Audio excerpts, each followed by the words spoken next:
Hey there, Misfits. This is Kate. And this is Kevin. Welcome to Horrorwood.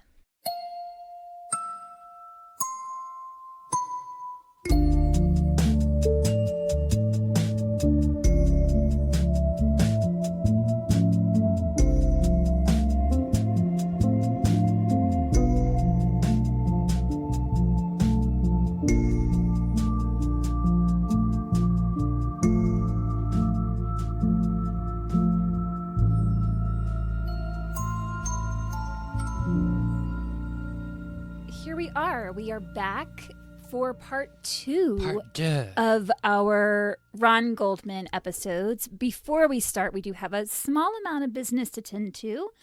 We do have 3 new Patronians to shout out at the top of this episode.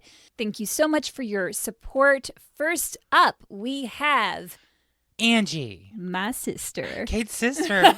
Hi, Kate's sister. Finally, someone in my family supports me. God. No, I'm totally kidding. I didn't even tell my family what the name of the podcast was for like a year and a half. It. My gosh. Angie, thank you so much. We really, really appreciate it. I love you, and I'll see you in a few weeks, I think. And Angie's responsible for the goat. Angie is the one who supplied us with the goat. Angie and her family gave it to us, and it's perfect because it's a big part of our life now. Betty. Hey, Betty. Next up on our Misfit Murderinos, we have, I think she just goes by her first name on there. So Shelby, thank you so much. Again, you guys, I know we're like, thank you. We appreciate your support because we do. Like, we love it's you. Heartfelt. Genuinely. Thank you so, so much. And last up is Donna Polizza. Donna, thank you. Truly, we are so grateful for all of you.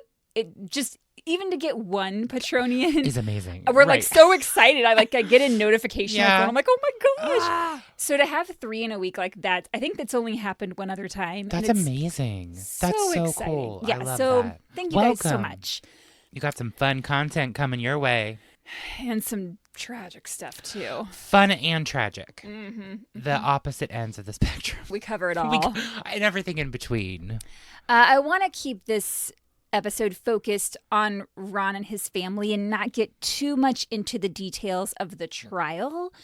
That info's out there. As I mentioned in part 1, maybe one day down the line, we'll cover it. Yeah. However, I do want to preface this episode by saying that despite being acquitted in the circus that was the criminal trial of O.J. Simpson, he was found liable for Ron's death in the civil case. So therefore, I think it is completely fair to refer to him as the killer. And I will be doing so. You cannot fake DNA. You cannot fake scientific evidence that positively links O.J. to the crime scene. There are those who still believe he's innocent. I would say that they have not read over the physical evidence because the amount that's there is overwhelming. There are those who wish to believe that the investigators planted evidence against O.J., particularly with the glove found at O.J.'s Rockingham residence. Police did not even know about the murders at the time that Cato Kalin said in his testimony that he heard the commotion outside, which is when it's believed the glove was dropped. So that argument doesn't really hold up. And if you don't know what I'm talking to in regards to the glove, a glove was found at OJ's residence that matched a glove found at the crime scene. And we'll talk more about that later in this episode. Okay. I'm having to refresh, go back in my mind to think about the trial and stuff. Sure. And like I said, I'm not going to get into the details of it, but we are going to talk about it enough that I think, you'll have a full picture. A full picture. Great. And finally, there are those who claim that the timeline at which the murders occurred and when OJ was next seen at his residence couldn't have allowed him enough time to commit the murders and get back home. Simply not true. He lived in the same neighborhood in Brentwood. He lived 5 minutes away from Nicole. He had plenty of time. Whoa. So I'm just stating all of that up front. I'm not going to go into super specifics about either of the cases, the criminal trial or the civil trial. But like I said, if I do ever cover OJ at some point in the way future, then sure, we'll go into that in detail. But I just wanted to mention it since I will be referring to OJ as the murderer. Again, he was found liable for Ron's death in the civil case. I love it. We're taking a stance. I mean, I know I'll get hate. But like you can't deny what's out there. Exactly. Yeah. I mean, you can't fake science. Like you just can't do it. Right. And we'll talk as much more. as people like to battle, like hammer on about it. Yeah, and we'll talk more about it. But again, he was found liable for Ron's death in the civil case, and therefore a guilty verdict. Think it's perfectly fair to refer to him as the killer. Yep. So, without further ado, when we left off in part 1, it was Sunday, June 12th, 1994, and Ron Goldman had just finished his shift waiting tables at Mezzaluna. After going home to change clothes, he left to go hang out with a friend, but first he stopped by Nicole Simpson's home to drop off a pair of glasses. The glasses that her mom left. Yes. She'd accidentally left them behind at the restaurant that night, and Ron volunteered to bring them to Nicole so that she wouldn't have to make an extra trip to pick them up. That's very sweet. The entrance to Nicole's condo was a short, narrow walkway that led to a set of steps leading up to her front door. Mm-hmm. It's only 5 feet from her front gate to those steps. Wow, that's not very big. It is a small, enclosed space. As Ron approached the entrance to Nicole's, he came upon a nightmarish scene. Nicole was being repeatedly stabbed in the head and neck by her killer. She fought back, evidenced by the defense wounds on her hands, but at 5'5" and just 129 pounds, she was tiny. She was no match for her murderer. O.J. Simpson was 6'1" and 212 pounds. Wow. At this point, Ron had a choice to make. He could either run away from the scene, saving himself and call for help, which no one would have blamed him for. I think it's safe to say that pretty much anyone who found themselves in that position would have run away. 100%. Or he could run toward the attacker and attempt to save the life of a woman he'd only known about 2 or 3 months. And if part 1 taught us anything, it's that Ron Goldman was a protector. Mm-hmm. According to Robert Heidstra, hope I'm saying that right, who lived in the neighborhood and was out walking his dogs that evening, he testified that he heard, quote, a young male voice say, "Hey, hey, hey," and then heard another voice talking fast, but said his dogs were barking too loud to make out what the other voice was saying. He said that to him it sounded like 2 men arguing. Investigators believe it was Ron who said, "Hey, hey, hey," when he saw O.J. stabbing Nicole. He sees what's going on and just instinctually tries to stop it. Again, this is a really small space. Having 3 people in this entryway is going to practically take up the entire space. Once you're in there, you are essentially trapped. Yeah. With Nicole incapacitated at this point, having been stabbed multiple times, O.J. turned his attention to 25-year-old Ron.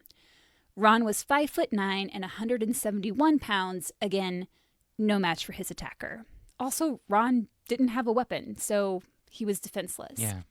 He was stabbed multiple times in the head, face, neck, chest, abdomen, and thigh. He had defense wounds on his hands, indicating he tried to fight off his killer, and some of his wounds were irregularly shaped, indicating a twisting motion. Oh. Like he was trying to wriggle free. Yeah. So he fought with everything he had. This is happening on the walkway? Yes, in that tiny entryway. Okay. This attack was quick. Okay. It was brutal. The coroner determined it would have taken less than a minute for Ron to receive all of his stab wounds. Ow. And even said, like, it literally was within seconds. Of his fatal wounds, 2 were in the right side of his chest, where the knife went through his ribs, perforated his lung, and caused a hemothorax, which is where blood collects in the area between your lungs and rib cage. So when you have blood accumulating outside your lungs, the pressure of that blood makes it so your lungs can't fully inflate. I had to take a breath. After you said that, you're like, yikes. Oh my God. I didn't know that. Gruesome. Another fatal wound was to the left side of his abdomen, which cut his abdominal aorta. The abdominal aorta is a main blood vessel. It's what supplies blood to your liver, your pancreas, intestines, kidneys, stomach, and other organs. Jeez. Like, it's kind of a big It's deal. kind of a big deal, yeah.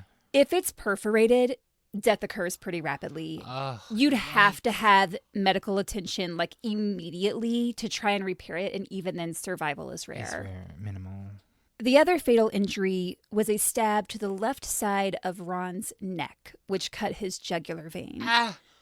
Just all the major arteries. This would cause death within seconds. Yeah. Oh, my God. Seconds. You okay? I'm good. Okay. It's just, like, we talk about blood and stuff all the time, but it's just, like, when it's just so awful. I think also it makes me squeamish. That the fact that we're in a confined space right now, I think adds to it. Like, it just puts, like, you just think about it in a different way. Yeah. Because you realize, like, he had nowhere to go. He had nowhere to go, and you're just getting multiple stab wounds. Yeah. After stabbing Ron, OJ turned back to Nicole, who was actually still alive at this point. How? She was slumped on the ground at the base of the steps.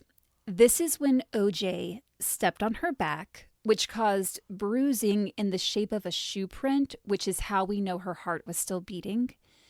He grabbed her by the hair, pulled her head back, and slashed her throat, severing both carotid arteries and cutting both jugular veins. She was nearly decapitated. They said her head was, and this is pretty gruesome, they said her head was literally hanging on by just a thin strand of tissue. You could see her larynx and her vertebrae. Yeah.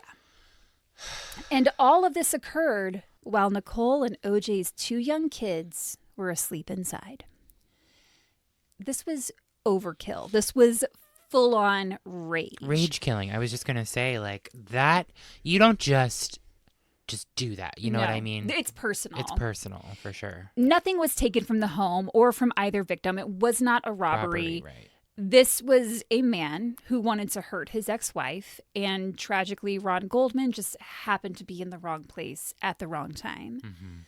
Immediately after committing the murders, OJ fled the scene. Robert Hydestra testified to seeing a white SUV speeding away from Bundy Drive.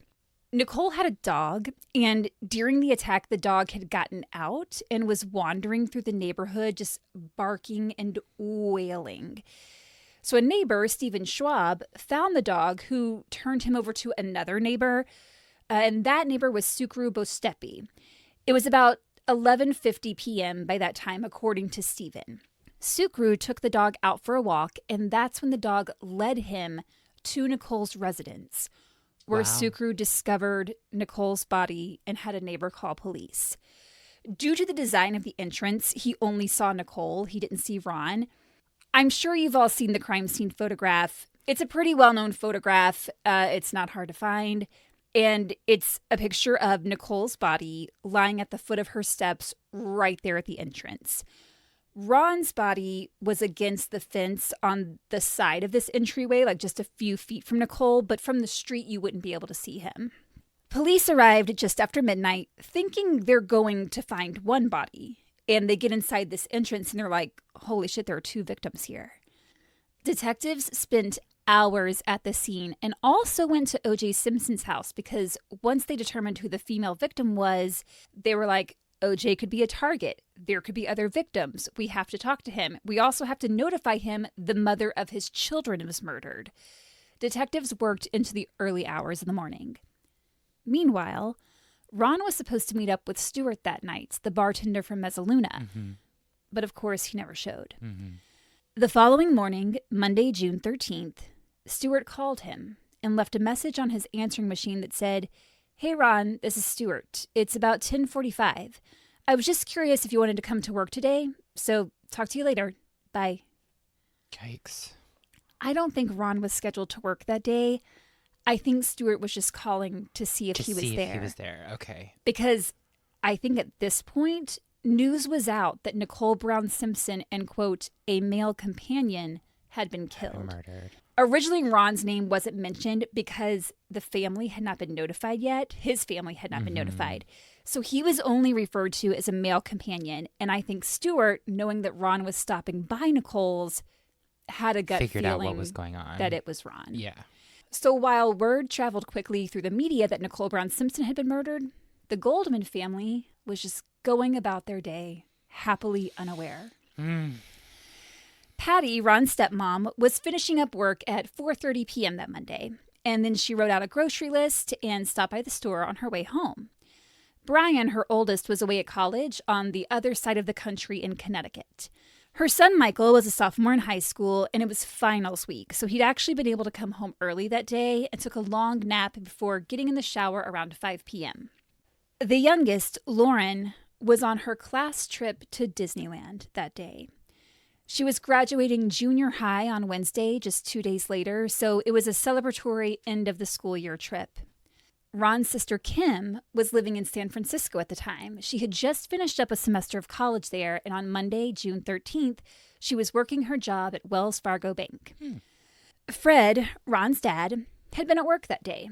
And during the day, the radio was on, and he heard the report that Nicole Brown Simpson, the ex-wife of O.J. Simpson, along with someone else, had been murdered. But Fred didn't pay much attention to the headline. He'd never heard of Nicole. And although he liked football, he wasn't like a huge fan or anything. Sure. So hearing OJ's name, he wasn't like, oh my God, I can't believe it. In his mind, like this was just another unfortunate yet not uncommon crime in a big city. Yeah. Fred left work a little early that day. He was in a good mood because Lauren was graduating on Wednesday. Kim was going to fly down from San Francisco. I assume Brian was coming in from Connecticut. And Ron had told him he wouldn't miss Squirt's big evening for anything. I love that. Also, does junior high finish in 9th grade? Is that what it is? We didn't have junior high. It was like middle and then high, so I'm not sure. Yeah, because like I did middle and high, and middle ended in 8th, and then high started in 9th. Let me know, listeners. Squirt was Ron's nickname for Lauren. Fred was looking forward to having the whole family together. It was just after 5 p.m. when Patty arrived home and put away the groceries. She went to check the answering machine and noticed there were several messages. So she hit play, and the very first one was a man who said, "Hi, this is John DeBello from Mezzaluna. As soon as someone gets home, would you please call us? It's very important." Patty was immediately alarmed. She knew in her gut something was wrong. Yeah. Because why would Mezzaluna be calling at their house? Yeah.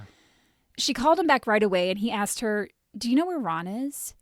And she replied, "Why are you asking me where Ron is?" And John said, "Because he was supposed to call in for his schedule, and he didn't call in." And again, Patty's like, "But why are you calling here? Like, he lives in his own apartment. Just call him." And John answered, "Well, this is the phone number he had on his application." But Patty could tell something was off in the man's voice. And she started to get a little panicky, and she said, "I have no idea where Ron is, and how dare you call our house and leave such a pressing, urgent message? I thought something had, God forbid, happened to Ron. Don't ever do that to us again." John said, "I'm really sorry. I just thought maybe you knew where he was." John DeBello knew that Ron was dead. At that time that he called? Yes. He had been tasked with finding out when the family was home because authorities had been unable to reach them. So this poor man, who also knew Ron and is dealing with his loss, had to call the Goldmans and make up this story just so he could then let authorities know, yes, someone's at the house right now. Within 30 seconds of Patty hanging up with John, the phone rang again. And this time it was the coroner's office. Shit. After identifying herself, Claudia Ratcliffe, the caller, asked Patty if she'd heard that Nicole Brown, O.J. Simpson's ex-wife, was murdered. This is so strange to me. Like, I understand that these were celebrities of sorts, but why lead with that? Like, why wouldn't you just immediately go into what happened to Ron? Why is it about Nicole and O.J. first? I just thought it was strange. Patty was like, "I have no idea what you're talking about." She didn't even know who O.J. Simpson was, let alone Nicole Brown. Right. And I just feel like had Claudia Ratcliffe just been direct, it would have saved some panic. I think Patty just got even more anxious and panicky. It just kind of created some confusion. Yeah.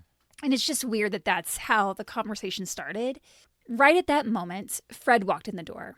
He'd gotten home a little earlier than usual, and just as he walked in, Claudia said to Patty, "Well, I hate to tell you this, but your son Ron was the other victim." Patty shouted to Fred, "Fred, pick up the phone. Something's happened to Ron." Because again, she hasn't heard any of the news that there's been murders. There's been a murder, right? And Claudia doesn't say Ron was murdered. Yeah.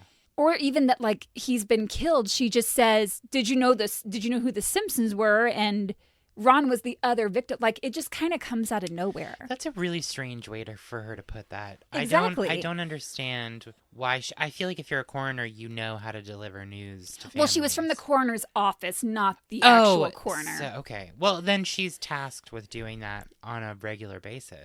It did seem weird. Yeah. So when Fred got on the line, Claudia again asked, did you hear today that Nicole Brown Simpson had been murdered? And Fred, who'd been listening to the radio that day, said yes. And she said, your son was the other person. It was then that Michael was getting out of the shower and heard what he thought at first was hysterical laughter. But of course, it was Fred and Patty screaming and crying. No. When Patty told Michael that Ron had been murdered, it didn't compute for him. Mm-hmm. And he asked, Ron who? And she said, your brother. Again, didn't compute. He thought, wait, Ron was in a car accident? Like, that's where his brain was, because he couldn't wrap his mind around the thought that someone would kill Ron. Right. Fred was incredibly upset to have to tell Kim, because remember, Kim and Ron had this bond. They were two peas in a pod. Yes. So Fred called her, but her boyfriend Joe answered. And he told Fred, Kim's not here, but she'll be home around 6:30. Fred then told Joe exactly what had happened and said, don't say anything to Kim, just have her call me as soon as she gets home. Yeah. Joe was supposed to play in a soccer game that night, but Kim called him before coming home from work, and he told her he decided not to go to the game. Good. And she was like, that's great, we can hang out together. Kim was in a really good mood that day. So when she got home and Joe told her to call her dad, she just kind of brushed it off and said, all right, I'll call him later. And Joe was like, no, call him now. Kim and her dad talked all the time, and she was like, yeah, I will. And then Joe leaned in really close to her and said, just call your dad. When he leaned in, Kim could tell that his heart was beating really fast and he seemed kind of flushed. So she thought that he was going to propose. They had been talking about marriage, and she thought him telling her to call her dad was a ruse because the phone was in the bedroom. So she thought when she went into the bedroom, there was going to be this surprise waiting. So she goes in there and was a little let down when there's no surprise. So she's like, well, whatever, I guess I'll go ahead and call my dad. And then, of course, she gets the worst news of her life. The worst news of her life, yeah. I can't imagine that journey. No. I don't think anyone can. Once the media were told that the Goldman family had been notified, Ron's picture from his photo ID was all over the news. Fuck. Lauren had to be picked up from school. She didn't know yet. And Michael went with a family friend to pick her up, and he wasn't going to say anything. He was going to let Patty tell her what happened. And as they were driving home on the radio, they said, Nicole Brown Simpson, and right then Rob, who was the family friend driving, and turned off the radio really fast so that Lauren wouldn't hear. Because can you imagine that that's how she found out? I can't. Thankfully not. She made it home. The thing is, no one in Ron's family had ever even heard of Nicole. And they knew whenever Ron was dating someone and who the important people in his life were, but he had never once mentioned her to them, which just reiterates how little of a relationship there was between the two of them. Kim took it upon herself to inform her biological mother, Sharon's side of the family. And remember, Sharon's bad news. Don't even get me started on Sharon. Oh, you're going to be pissed in this episode. I was mad at her last episode. Get ready. God damn it. Kim called her aunt first. She had to call information just to even get the number because she hadn't spoken to any of these people in forever. She hadn't seen them in at least 10 years. So that was a fiasco in itself, just like trying to get, a contact. As soon as Kim ended the call with her Aunt Donna, Donna called Sharon and told her what happened. So that's how Sharon found out. And she got pissed at Kim, calls Kim, and is like, why did I have to hear this from Donna? Why didn't you call me? Kim was like, I literally just got your number from her. Like, that's why she called. Like, get ready. Sharon's about to take... You're already pissing me off. Like, you mention her name 2 sentences later. I'm like, God fucking damn it. Oh, she is not done by any stretch. Well, yeah, I'm just going to, take a breath. Okay. Meanwhile, Fred and Kim, who had now flown to L.A., because remember, she was in San Francisco. That's right. They had to go to Ron's apartment. Police needed to check it as part of the investigation, but legally they had to have a family member present. And when they were going through his apartment, they see his checkbook and realize, oh, we have to close out his accounts.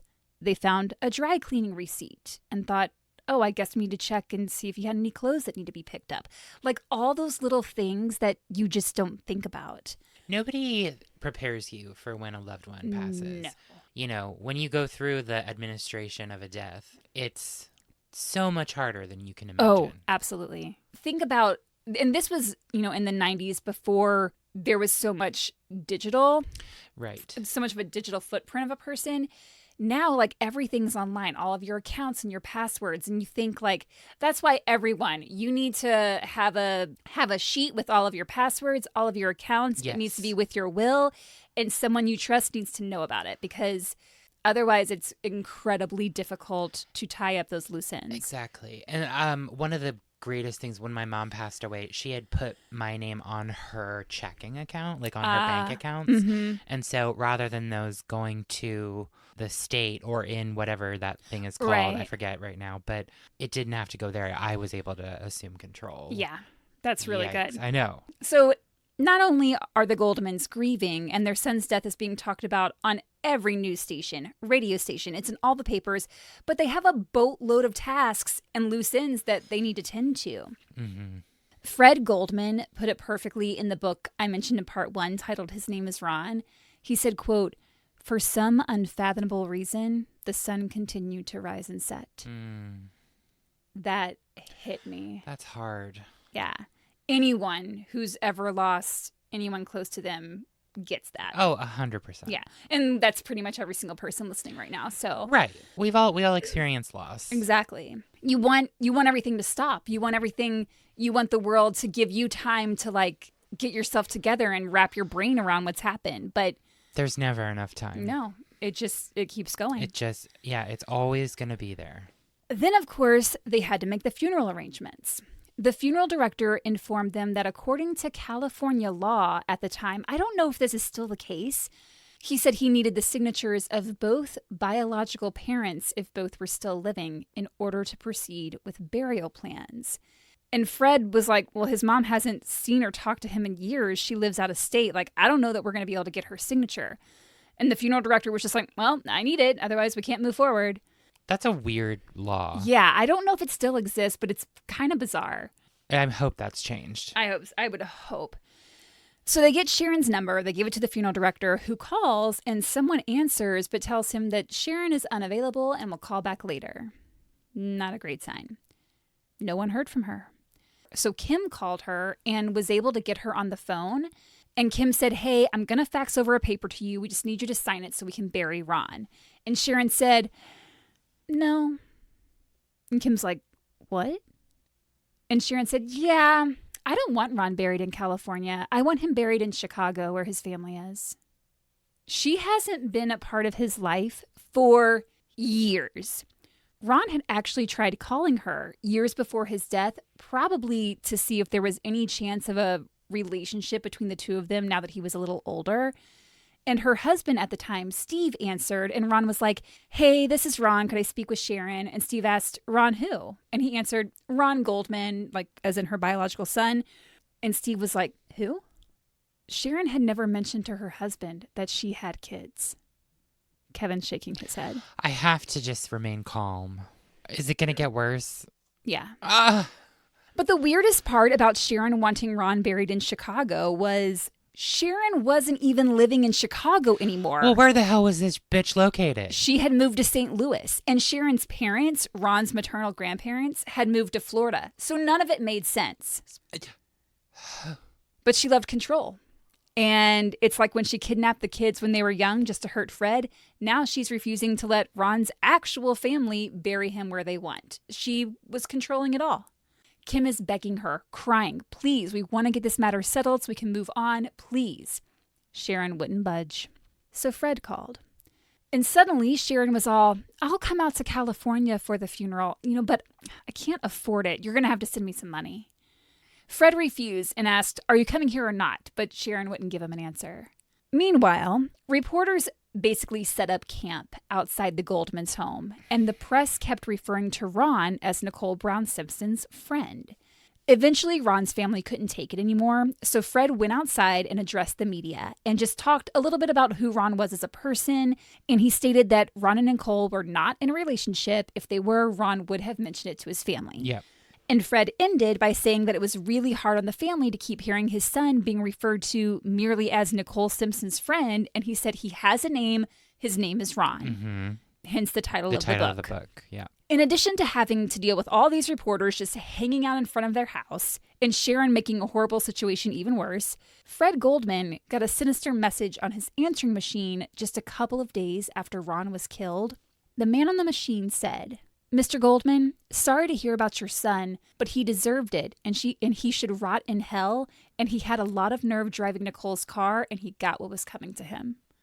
What? What? They weren't able to trace the call, and it got deleted from the machine because they were getting so many messages. So someone out there, one, knew that Ron had driven Nicole's car, and two, knew the Goldman's phone number, which is pretty chilling. You have to be a pretty vile creature to leave a message like that on a grieving family's answering machine. You really do, and I think people get off on doing that to other people. People Unfortunately, are sick. Like, people are fucking sick. Yep. That same evening was Lauren's junior high graduation ceremony. And the very next day was Ron's funeral. Turns out Sharon did make her way to LA. And the way the Goldmans found out is Sharon went on Inside Edition to talk about Ron. Sharon was all about getting her 15 minutes of fame. And she agreed to sign the burial release form as long as she could spend some time with Ron before the burial. Okay, I get that. That seems legit. Doing what? Spending time with your dead son that you ignored your entire life because you could only care about yourself? And I hear you. And to me, I'm like, okay, well, just trying to pretend that she's a reasonable person. It's like, okay, maybe at this point she feels she needs to make some kind of closure. No. But she brought an attorney with her. Put a pin in that for right now. Hundreds of people were at the gravesite to pay their respects. That's nice. But two of Ron's friends who were noticeably absent were Mike Davis and Jeff Keller. I mentioned them in part one. They were the guys who were actors and also waited tables and had introduced Ron to Nicole at the Starbucks. That's right. They all lived in the same neighborhood. Right. Coming back to me. Yes. But they didn't bother to show up at his funeral. Fred was actually planning on having them be pallbearers. Wow. So when they didn't show, the family had to scramble to find two other people to do it. That's weird to me. After the ceremony, tons of people gathered at the Goldmans' house, and that's when Mike Davis and Jeff Keller showed up. Okay. They gave some lame excuse for not being at Ron's funeral and spent some time there with the family. And sometime later, the Goldmans watched the taped footage of Nicole's funeral, which was held around the same time as Ron's. And guess who was there in attendance? Mike Davis and Jeff Keller. They went to her funeral. My bet is that they knew there would be celebrities there and it would be this major event, rather than attending the funeral of the person they claimed was a friend. They were not any closer to her than Ron was. In fact, they probably had even less of a relationship with her, which is saying a lot since Ron barely knew her. Ew. And the thing is, when I read that, it did not surprise me. It doesn't make sense, but it does make sense for who they were. When I lived in LA... It's all about the, oh God, what's the word? It's all about the, I don't know. I don't know the word. When I lived in LA, there was a huge focus among a lot of people on themselves and how they could get ahead and move up that invisible ladder. And it just did not surprise me when I read that they went to her funeral instead of his. Opportunity is the word I was looking for. Opportunistic. It's all about like being opportunistic and being in the right place at the right time with the right person. And I don't even think that they were like, looking for anything. I think they just were like, ooh, let's go to Nicole's. Let's go to the, like, in their mind, like the higher end one. So Fred confronted them. Good. He was like, hey, saw you on the news at Nicole's funeral. What the hell? And they were like, They had no response. There you go. Assholes. Mm-hmm. Mike and Jeff were also among the first to sell their stories to the tabloids. Yeah. Which meant they couldn't testify in court because once you sell the story, you lose your credibility. They were quoted in a few articles I read, so it seems they were pretty eager for their 15 minutes of fame, just like Sharon. The reason Sharon had that attorney with her at the funeral is because she went on to file a wrongful death civil suit against O.J. Simpson, seeking an unspecified amount of damages, quote, for the loss of Ron's companionship, society, comfort, attention, and support. Hadn't seen him in almost 20 years. She also filed a petition in court to make her the power of attorney over Ron's estate. This bitch. She didn't get her way, thankfully. Thank fuck. But geez. She even went on Larry King to talk about Ron, saying that the two of them were really close. She's a mess. She's a maniac. I don't think I mention her anymore in this, so you can relax. Kevin is over here like, I feel like he's getting ready to jump out of his chair. I'm so nervous for myself. Through the door. I wouldn't. Sharon? We mentioned like in part 1, because you'd brought up, was it postpartum distress? Oh my God, we couldn't think of it last time. Postpartum depression. Yes. I don't think that's it. I think she's just a shitty person. I don't think there needs to be like a medical reason for it. She's just a shitty person. You can be just like a fucking piece of shit some without a mental illness. Some people just suck. Yeah, some people really suck, and Sharon sucks. And Sharon sucks. Yeah. You want to know what's amazing? She's dead now? Oh, no, I don't know. Oh. While she was on Larry King, because it's live. It's Larry King live. Kim saw it and was like, Did she call in? She called in. Kim and for the win. She goes, surprise! And she goes off on Sharon. And Larry King's like, this is your daughter?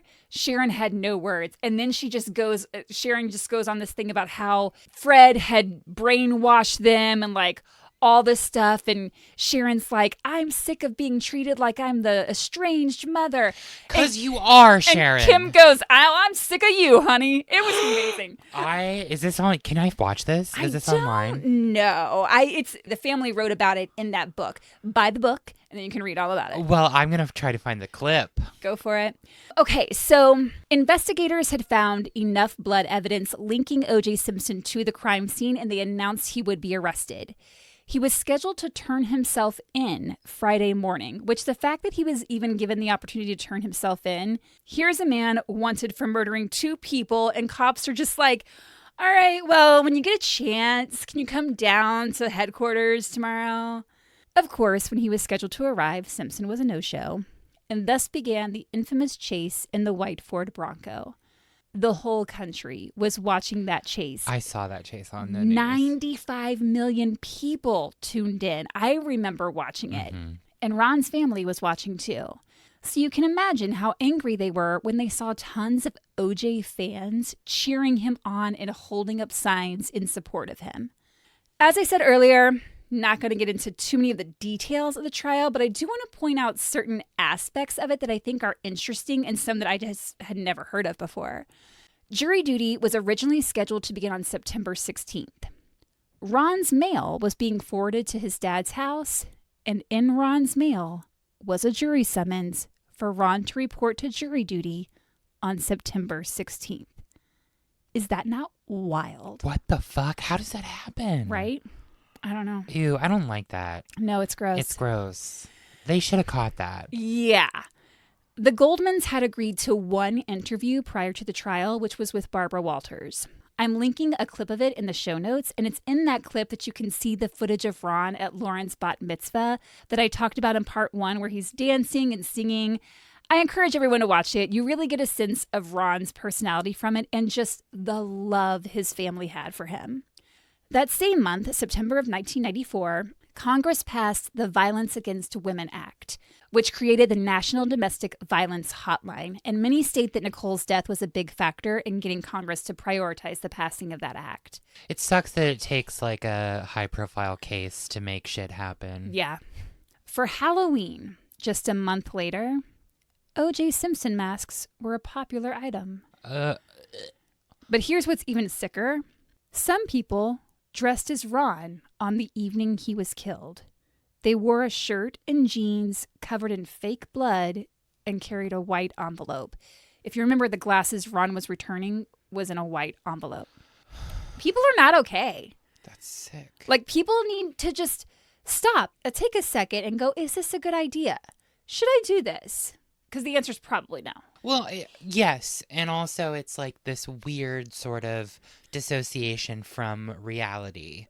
like what's actually happening, because it's like being fed through like media channels and it involves celebrity, and it's kind of like people look at it as more entertainment than like something that really happened to somebody, and that there are people grieving around it. And that's why, like, with this podcast and really any true crime podcast, there is a responsibility that we have. And I always start when I'm like writing an episode or working on an episode, I always do it under the assumption that the victim's loved ones are listening, because they probably will. Yeah. And yes, there's humor here and there. And I try to be really conscious about making sure that it's appropriate, you know, because I try to think, okay, when I'm editing and like, let's say we go off on a tangent or something, I'll sit back and I'll go, okay, wait, if I were this guy's sister and I heard this, would I be offended? Or would it be like, oh, okay, I enjoy this break from the tragedy so I can breathe and laugh before we get back into the story? There's always that balance. Yes, that's a good word for it. You were going like this, like a scale, and I was like, balance. I don't know balancing. What this is. Oh my God. Juggle. I'm like literally doing it with my hands. Oh my God. That was amazing. You know, I think people looked at it like, oh, he's a star. Because I can't stress enough how many people loved O.J. Simpson. Oh, I don't doubt it. I mean, people looked up to him. He had huge fans. And, you know, this was entertainment to them. He was a celebrity. He was a football star. He was an actor. He was a sports host person commentator. I don't know sports at all. That's okay. I understand what you mean. I'm like a sports host person commentator. Talk about it. Yeah, that's that. On the TV. So, yeah, it was just from the beginning, it was, you know, he had fans, and then there were people who thought he was guilty, and, you know, it was a circus.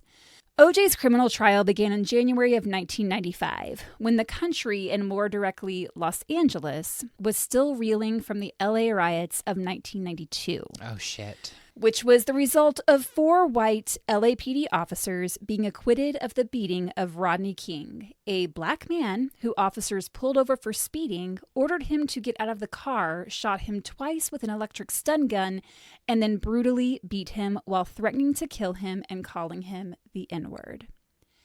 There was a deep feeling of distrust against the police after this, among black people in particular, understandably so.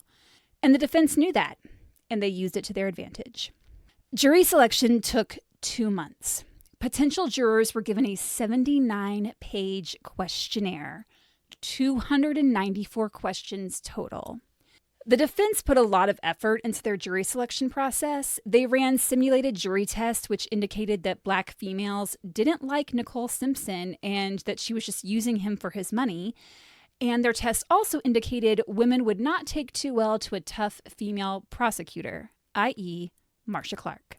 Marcia Clark wrongly believed that female jurors responded well to her. They did not. Jurors were also told the trial would last several months, so anyone for whom that would be a hardship was dismissed.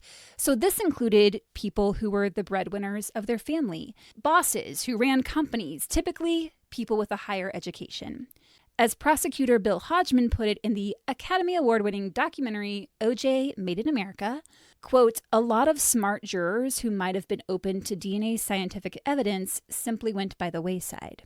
In that same documentary, Carl Douglas, a coordinating attorney for the defense, said, quote, jurors who were available for 6 months skewed heavily towards a lower socioeconomic strata of jurors. There are problems with particularly Bill Hodgman's statement, because he's basically saying he doesn't believe that the jury is smart enough to understand DNA evidence. Well, I mean, that was kind of what I was about to say. Was like, I don't think that's fair to base somebody's intellect on their socioeconomic status. No, it absolutely is not. The final jury consisted of 10 women and 2 men. 9 were black, 2 were white, and 1 was Hispanic. According to the questionnaires they filled out, 9 of the final 12 jurors thought that Simpson was less likely to be a murderer because he was a professional athlete. Oh, wow. This was a jury heavily skewed in favor of the defense. Did they know that going into it? Yes, that's the thing. The prosecution agreed to this jury. From the get-go, the defense was more powerful than the prosecution. And we'll talk a little bit more about that. It was dubbed the trial of the century. Cameras were allowed inside the courtroom, and it became America's soap opera. Mm-hmm. At some point after the trial ended, Marcia Clark was walking down a street, and someone said to her, "God, I loved your show." I reiterate my earlier statement. Which was about like not being able to separate. Oh, yeah. Fact from entertainment. It was indeed a theatrical event. And overall, like I was saying, the defense outperformed the prosecution pretty much from the beginning, from the selection of the jury. Vendors set up stations outside the courthouse and were selling merch. It was a spectacle. And you want to know what's really fucked? People had copied that photo ID picture of Ron that the media released and put it on hats and shirts and were selling these items. No. And keep in mind that every day, Ron's family has to see all of this when they show up to the courthouse. Oh, they were coming to the courthouse too? Oh, pretty much every single day. Time? Okay. Oh, yeah. Initially, the defense wanted to ban the family members of Ron and Nicole from being present in the courtroom, but Judge Lance Ito rejected that and eventually ruled that the Goldmans and the Browns could have 5 seats each. But O.J. Simpson's family was given 7 seats. So the Goldmans and the Browns were like, excuse me? Judge Ito said, fine, you can all have 7 seats each, but you have to fill them regularly or they'll be taken away. Because this trial was on TV, and he wanted a courtroom that was filled. Judge Ito... We talk about so many, like, fucking ridiculous judges out in L.A. I mean, there are good people and there are bad people. No, don't get me wrong. There are good people out there who are doing their job and doing the justice system, a favor. But it's just, it makes me so mad that, like, the big trial or the big entertainment televised trials against someone in the entertainment industry are usually the ones who do what those 2 actor guys did, which is like be opportunistic about it. Were you on the episode? No, I don't think it was you. That was with me on the episode of Spider Savage. I don't think Claudine so. Laget. Okay.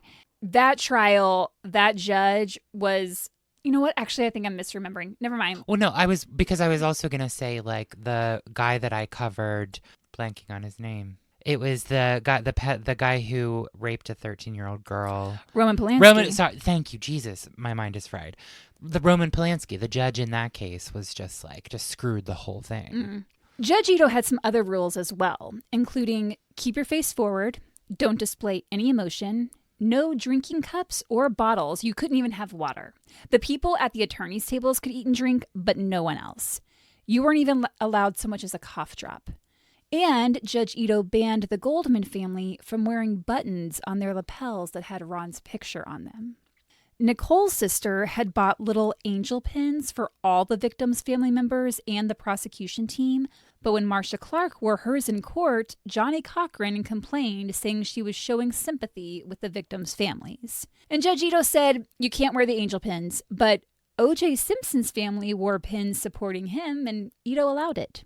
And the defense all wore ties, pocket kerchiefs, and pins that were designed with motifs of African culture, and Ito allowed that. It was a subtle way for the defense to keep the matter of race at the forefront of the minds of the jury members. Ron and Nicole were not killed because they were white. This was not a racially motivated crime. Therefore, race never should have even been an issue raised in court. But all the defense had to do was plant the idea in jurors' minds that white investigators had planted evidence against OJ to frame him.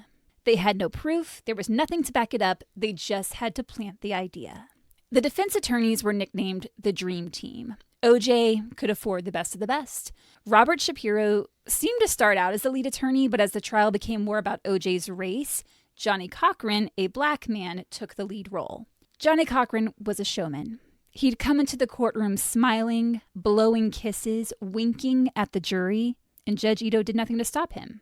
The Goldmans nicknamed the Dream Team the Scheme Team. They'd be like, what's the Scheme Team going to try to do today?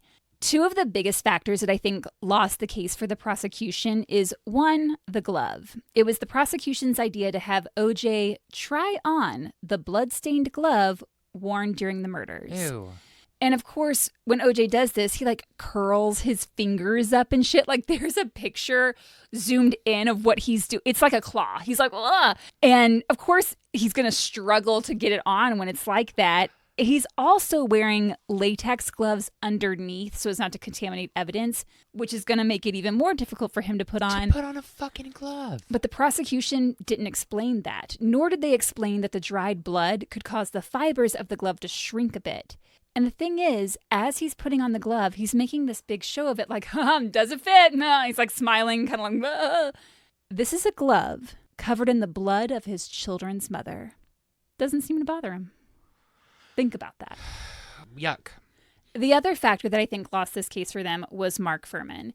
He was the detective who found the glove on OJ's property. So one was found at Nicole's, one at OJ's.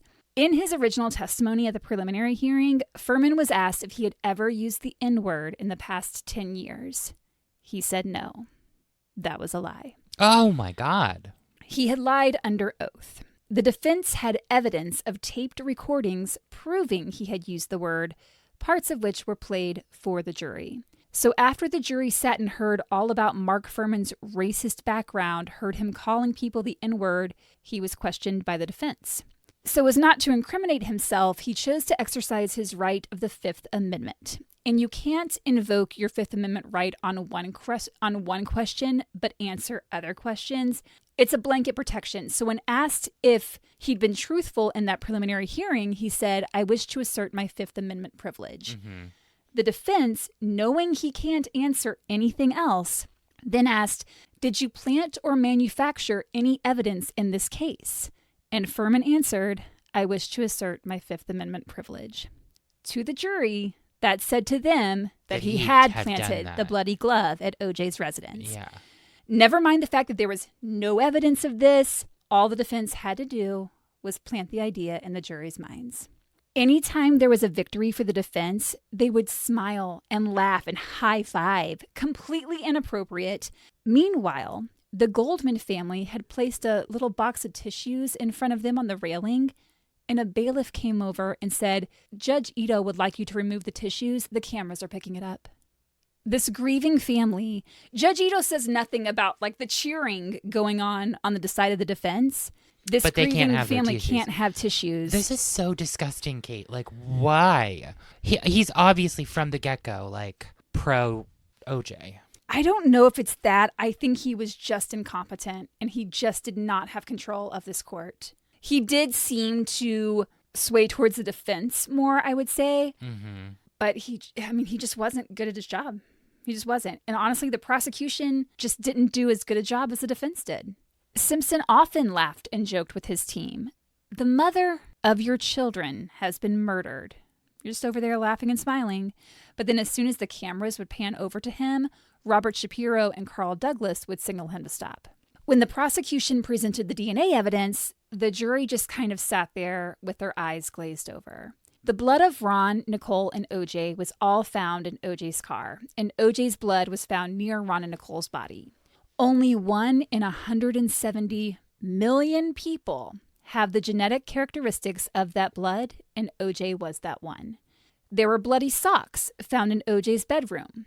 Only 1 in 6.8 billion people, that's almost the entire population of the planet, right, have the genetic characteristics that match that blood.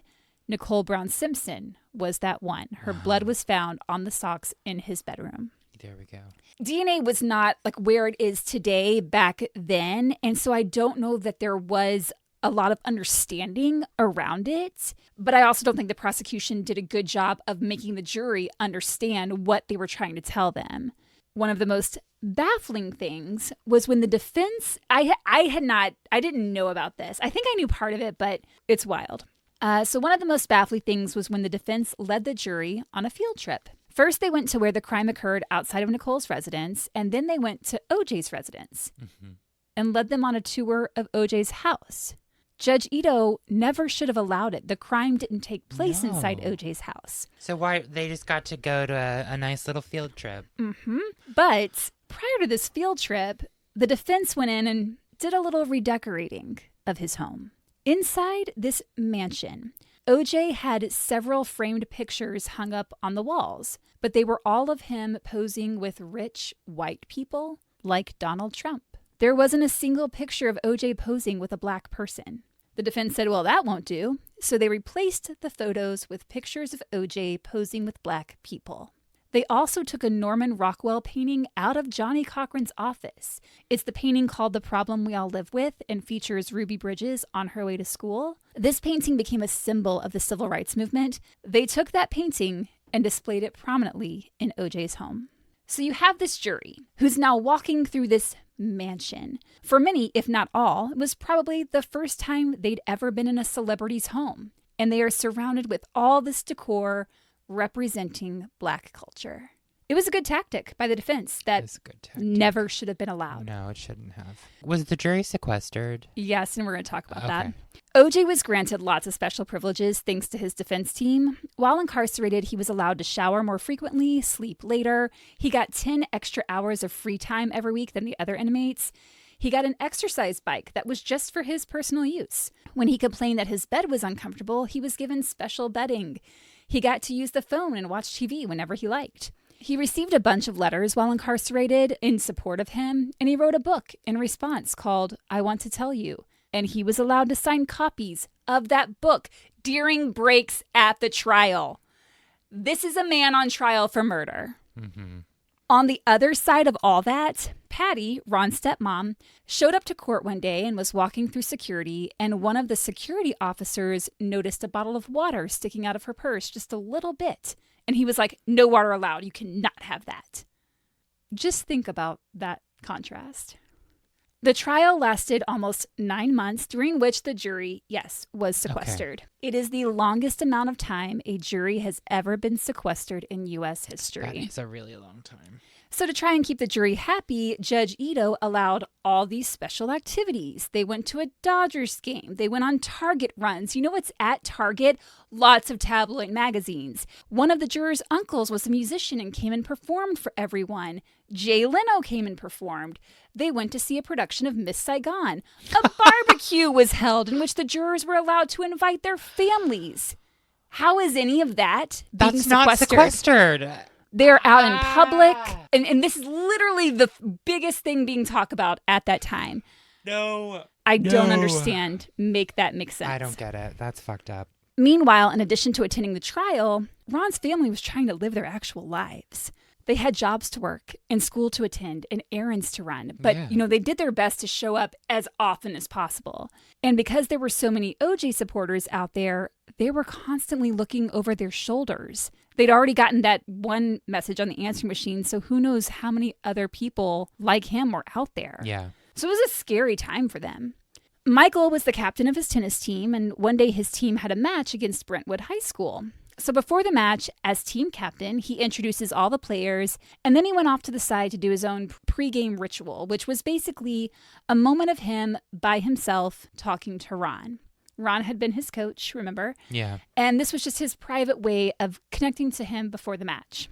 While he was doing this, the players from Brentwood High School huddled together and in unison shouted, "Free OJ." Kids suck. The game should have been canceled immediately. People suck. I'm so pissed, Kate. This is fucking awful. It's all awful. Lauren had a lot of trouble sleeping. She really struggled and couldn't sleep in her room. She'd sleep in her parents' room. She'd sleep on the floor. She had a lot of trouble. Kim practically stopped eating altogether. Everyone was going through it. And with all the time Patty was spending at the trial, Lauren and Michael were beginning to feel like they were losing her a bit. And I don't mention Brian here. Brian opted not to be part of this book, which is where a lot of this information comes from. So there's just not as much information about him. And I also think that he had gone back to school in Connecticut, so he wasn't nearby the family, vicinity-wise. So Lauren and Michael feel like they're not getting to spend enough time with their mom. She's now bonding more with Kim in their eyes. Patty really struggled with this because she loved being a mom and she wanted to be there for her kids. You don't think about the ripple effect that one man's actions had on all of these lives. The verdict came in quick. As we know, he was found not guilty, And as the jury filed out, oh, I forgot to mention. So when the defense team was wearing all of the designs of like African culture, one of the jury members started dressing like that as well. As the jury filed out, one of the jury members looked at the defense and put his left fist up in the Black Power salute. And O.J. Simpson and Johnny Cochran looked directly at Kim and smiled. Then Judge Ito went and locked himself in his chambers. The Goldmans did file a wrongful death civil suit, not because they were after money, but because they just wanted O.J. held accountable for his crimes. The case went to trial in October of 1996, and in this trial, the judge got it right. Judge Hiroshi Fujisaki barred TV and still cameras, radio equipment, and even sketch artists from the courtroom. And the topic of racial issues was excluded because, again, the case was not about race. Simpson was found liable for the wrongful death of and battery against Ron. The Brown family chose not to file a wrongful death suit. I can imagine, wanting to just get away from it. OJ was ordered to pay $33.5 million. He never paid it. The Goldmans did receive a little from some items of OJ's that sold, and when he went off and wrote his confession book, If I Did It, the Goldmans fought for the rights because they didn't think he should be able to make money off of his crimes. Fred and Kim became huge victims' rights advocates following Ron's death. I'm going to link Kim's website in the show notes. Mm-hmm. And I mentioned in part 1 how Ron connected with the symbol of the Ankh. The Ankh. He got that tattoo. It was the symbol and design for the restaurant he was planning to open. Mm-hmm. It represents eternal life. And I wanted to bring it up here because I just think it's so fitting because here we are 30 years later talking about Ron's life. And he'll continue to be talked about for many years to come. Yeah. Ron died a hero. He died trying to save a woman being brutally stabbed by her ex-husband. He could have run away, but he chose to jump in and try to help. And that is the case of Ron Goldman. Oh my God, Kate. I know, that was really brutal in a lot of parts. Let us know your thoughts in the comments on Instagram, Facebook, or YouTube at Horrorwood Podcast. You can email us at horrorwoodpodcast@gmail.com. And if you want to be like Angie or Shelby or Donna, you can jump on over to Patreon at patreon.com/horrorwoodpodcast. Thanks, Misfits. Love you. Till next time.